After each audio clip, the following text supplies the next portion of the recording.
The back wall of Abe's room was gone, but there was a spot near the top of the stairs where they could escape from the wind and rain. Barry and Cruz sat there for a few minutes until Cruz started to whimper. "What's wrong?" Barry asked. The dog was panting. "You thirsty? You need water?" Cruz's tail thumped. Barry knew that none of the sinks would work, but maybe there were bottles of water somewhere in the kitchen.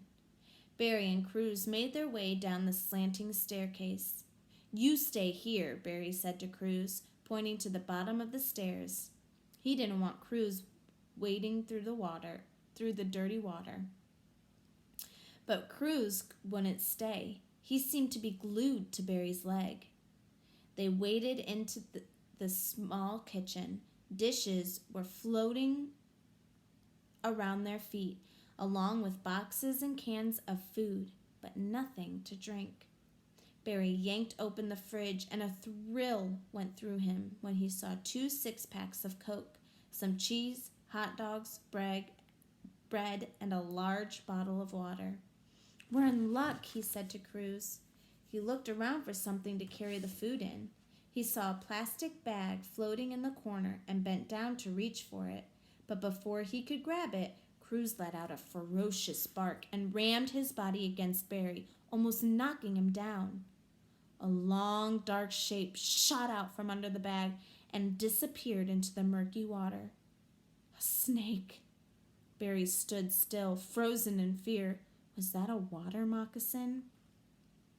He remembered Gramps' most terrifying Betsy story about one of his friends who'd been bitten by a water moccasin while making his way through the flooded streets.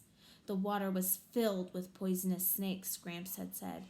Lots of people got bit. Now Barry shuddered. He grabbed as much food and soda and water as he could carry. He hurried back upstairs, praying that snakes couldn't climb. There was a metal bowl in Abe's room, and Barry filled it to the top. Cruz emptied it, and Barry filled it up again. Barry drank 2 cans of Coke. He ripped open the package of hot dogs. Cruz ate 4, one after another. Barry made himself a cheese sandwich and gave Cruz the crusts. When they were finished, they settled back against the wall. Cruz lay down on top of Barry's legs. He looked up at Barry with a "thank you" kind of look on his face. Barry stroked his head. "You're not really a killer dog, are you?" Barry said. Cruz looked at him and panted a little. "Nah, that dog was probably from the shelter in downtown New Orleans. Abe couldn't afford a fancy Chinese army dog, even if he'd wanted one. He had made up that killer dog routine, another trick to scare the bejesus out of Barry and Jay." "The storm will be over soon," Barry said to Cruz. The wind seemed to be dying down a bit. Cruz was still looking up at him. Barry saw the fear and confusion in his eyes. What could Barry do? And then it came to him.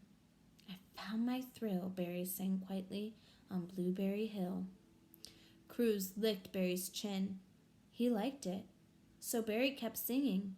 The moon stood still on Blueberry Hill until Cruz put his head on Barry's knee and closed his eyes. Soon Barry's eyelids started to sag. He stopped singing and leaned back to take a rest, lulled by the gentle rocking of the house and by the song, familiar now, of Katrina's winds and rain.